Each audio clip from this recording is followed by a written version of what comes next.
Kamusta muli mga ka-Lucky Tips, isa na namang mapagpalang araw sa inyo. Sa video na ito ay ibabahagi ko sa inyo ang maikling dasal na talagang napakamabisa para sa humihiling na magkaroon ng grasya. Kung gusto nyong malaman ang dasal na ito ay tapusin hanggang dulo ang video na ito. Subok ko na ang maikling panalangin kaya matamang makinig sa panunood.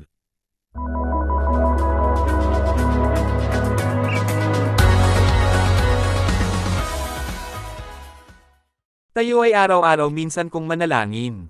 Ipinagdarasal natin ang ating mga kahilingan, mga nilalaman ng puso at hinaing sa Diyos. Kung minsan ay parang ang walang bisa o tila hindi pinakikinggan ang ating pagsusumamo. Marahil sobra-sobra ang gusto nating makamit kaysa sa inaasahan ng universe na mangyari. Mayroong maikling panalangin na tiyak na makakatulong sa inyo upang makamtan ang grasya. Dapat samahan ito ng debosyon at kaunting pananalig para sa gayon ay maging epektibo ang panalangin, tiyak sa hindi mo inaasahan ay darating ang blessings kahit hindi ganoon kalaki ay masasabing sapat na para sa iyong pangangailangan. Paano ba ito gagawin? Dapat mga ka-Lucky Tips ay dadasalin nyo ito ng magkakasunod na 3 araw, dapat walang patlang, debosyonan nyo po ito ng 3 araw nang hindi binabanggit ang inyong petisyon o kahilingan. Sa ikatlong araw ay tiyak na matutupad ang iyong ninanais. Ito ay simpleng dasal ng paghiling sa banal na espiritu.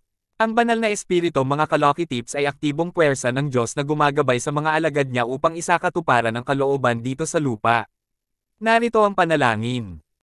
Banal na Espiritu, ikaw na gumagawa sa akin, na makita ang lahat, at ipakita sa akin ang paraan, upang maabot ang aking hangarin. Ikaw na nagbibigay sa akin ng banal na regalo, upang patawarin at kalimutan ang maling nagawa sa akin, at sa iyo na nasa lahat ng mga pagkakataon ng aking buhay na kasama ko. Ako, sa maikling panalangin na ito, ay nais magpasalamat, at sabihing hindi ko nais na maihiwalay sa iyo, gaano man kahusay ang materyal na mga hangarin. Nais kong makasama ka, at aking mga mahal sa buhay, na walang hanggan. Amen. Habang binbanggit nyo ang maikling panalangin na itong mga ka-Lucky Tips ay mararamdaman nyo ang kakaibang pakiramdam na ang ibig sabihin ay gumagana ang banal na espiritu at unti-unting tinutupad ang inyong kahilingan. Tandaan na huwag humiling ng masama sapagkat ito ay hindi gagana. Maaaring danasin ang kamalasan. Pakaingatan ninyo ito mga ka-Lucky Tips sapagkat ang kapangyarihan ng Diyos ang enerhiya na ginagamit upang matupad ang inyong kahilingan. Mula ito sa Pinoy Mahika FB page na nag-share sa atin.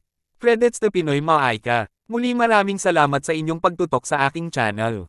Huwag kalimutang mag-subscribe at i-click ang notification bell para updated kayo sa mga bagong content na aking i-upload. Patnubayan kayo ng Diyos.